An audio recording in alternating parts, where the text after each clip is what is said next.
Hey, welcome back, guys. I have a ton of you awesome fans messaging me questions about your hair transplants, and also some of you having questions about hair transplants falling out. Today, I'm going to cover three of those topics, okay? The first one is going to be ingrown hairs. I'm going to show a picture of an ingrown pimple or ingrown hair I had that formed into a pimple, and I scratched it and it came out. And I'm going to explain that I didn't lose the root, but I'm going to show you what it looks like. It's just the hair coming out, and then a new one will grow back whenever, in a few weeks, a few months, whatever. But guys, I'm going to show that on screen for the first part. The second part I'm going to talk about is shedding after your hair transplant. That's because a lot of you ask about that and what's normal, and you freak out after it, and I get it. I've been through it. I'm not a doctor, guys, but I'm going to give you guys some comforting advice, hopefully, and some tips and tricks. Also, the third thing is to be talking about shedding after products for you guys who have not done surgery, or if you have and you're using products. I'm going to tell you what to expect on a baseline level, nothing crazy, guys. We're not going to super advanced today. It's going to be all basic level info. I'll do more advanced videos in the future on each of these subjects, but I want to give a nice overview of why you might be losing hair in the coming weeks or months if you start a hair transplant or a new product. Also, you can lose hair even a year later. I just scratched a hair out, but it wasn't the root, guys. It's going to grow back, okay? So let's get into it. Part one, ingrown hairs, okay? On screen is actually a couple photos I took of basically I had a bump on my head and I scratched it, and basically this is what came off.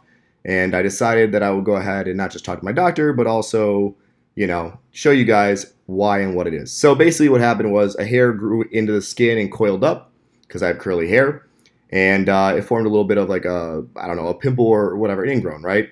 And it just solidified, and then basically it died, and it was just stuck there. So when I was rubbing my head, I had this little tiny bump, and I scratched it, and it came out. And at first I was like, oh shit, and then I was like, oh, it looks like an ingrown. Let me confirm my doctor, and that's what he did. He confirmed it, and I pulled it apart, and you can see it was actually all the hairs that came out of the follicle.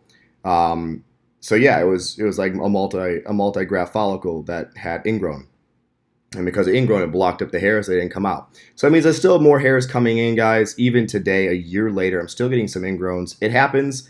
It is normal, guys, and that's why they say it takes up to 3 years even to get a full hair transplant result. Of course, the most drastic changes happen the first 6 to 9 to 12 months, but after that, you still get better and better results with, more hair coming in, and it coming in at proper density up to 1 to 2 years later.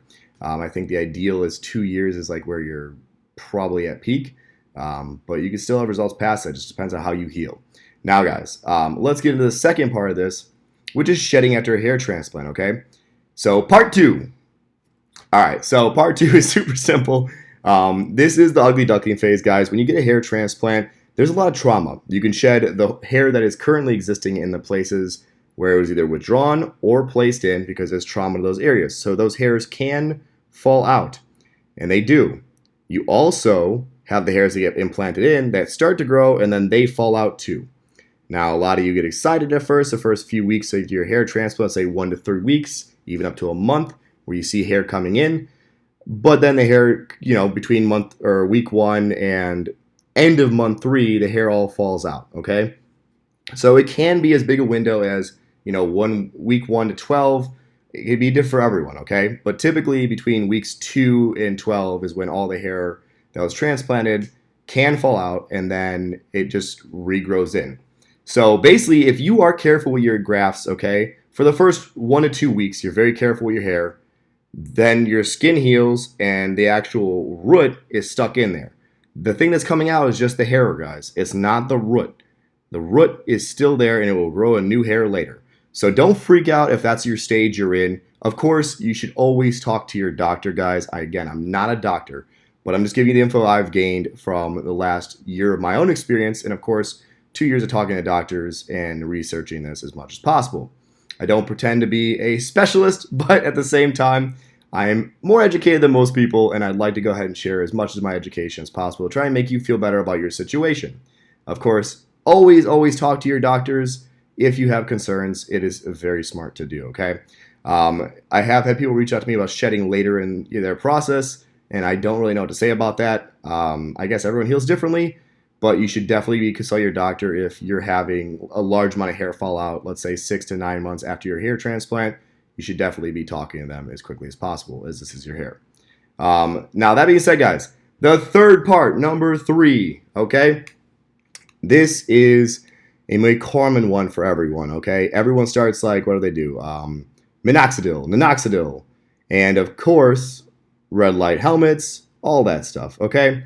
You might be taking pills or finasteride, topical, whatever you're taking, all right, guys? So a lot of those things will cause a lot more shedding in the first month, again, just like a hair transplant, as those hairs around it that are weak shed to form stronger, new growth, thicker hairs to come out, okay? So not only does your weaker hair fall out and then gets replaced by thicker, better hair, but also it wakes up the hair follicles that are like sleeping and it makes them produce hair. And so you will see a lot of shedding and then you'll see really good results, hopefully. Don't get discouraged if you see shedding. Again, if you're very concerned, talk to your doctor.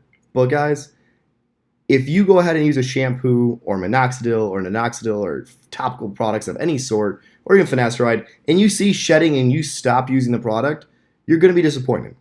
You got to get past the 3 to 6 month window with any product you're trying. So don't even bother doing a product if you're not going to give it 6 months. That's my biggest advice. Don't even waste your money. Don't waste your headache because you're going to get really crap experience out of it. You need to give anything that you try 6 months. And that is the honest opinion I have about it because it's going to cause an initial shed reaction 90% of the time.